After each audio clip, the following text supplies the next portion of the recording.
Good evening, everyone. Today I'm just going to review a few things and then you're going to take and use this in preparation for tomorrow's math class. I wanted to review the last two lessons so that you can remember the information that you need to use in order to deal with number patterns.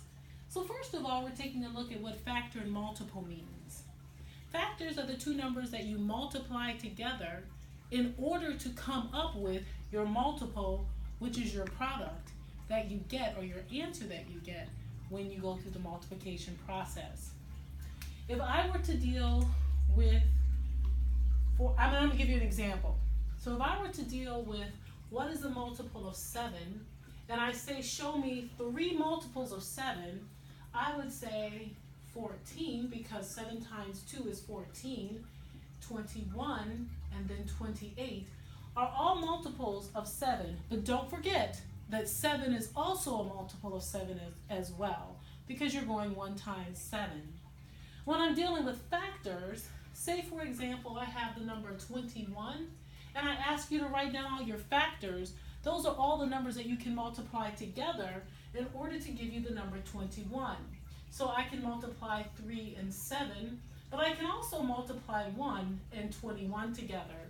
So my factors are 3, 7, 1, and 21.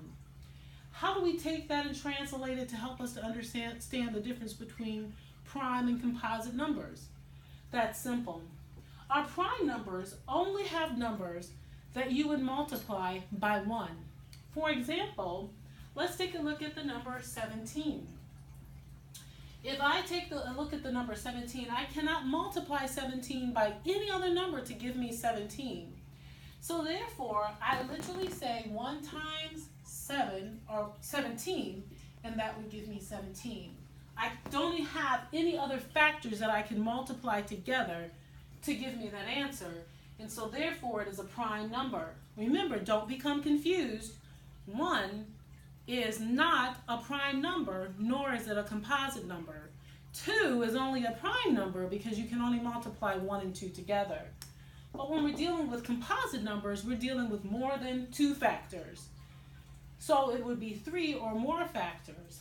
So any number like 4, 6, and so on and so forth, those are examples of composite numbers because I would have, for example, if I were to look at 4, I would have the numbers 1, 2, and 4 as my factors for 4.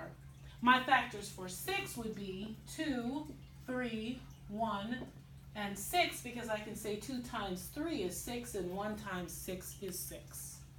Okay, how does that take us into here? Well, let's take a look.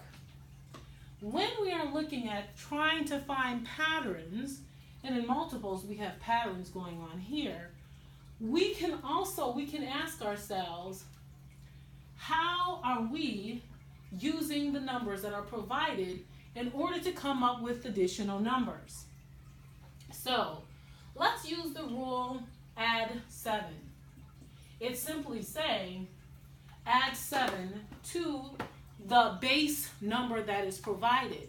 In this particular situation, we're not dealing with multiples or factors, but we're simply adding and we're going up 7 spaces. So if I have 12 and I say add 7, I'm literally going to go 19. I'll add 7 more to 19. I'll go 26. 7 more will give me 33, and so on and so forth. All of that is dealing with patterns.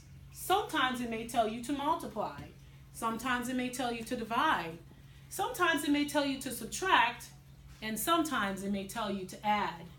It is up to you to look at the patterns that you find in the numbers, understand or remember how you added, subtracted, multiplied, and divided, and then come up with the number patterns. Also, don't forget, in your number patterns, you may do more than one thing. You may add a number to another number, and then you may subtract, or vice versa. For example, if I have a pattern like this, 12, 15, 13,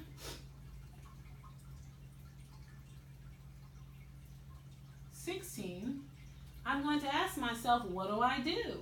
What will be my next digit? Well, simply put, the numbers between 12 and 15 are 3, and the numbers between 15 and 13 are 2, but I take away 2. Then I jump up 3 more. So what's the next thing that I'll do in my pattern? I'll take away 2. And so that means my next number will be 14. Now what I want you to do is look at this particular problem. Say, for example, I want you to subtract 5. I start off with the number 50, and I want you to continue subtracting 5 for 5 spaces.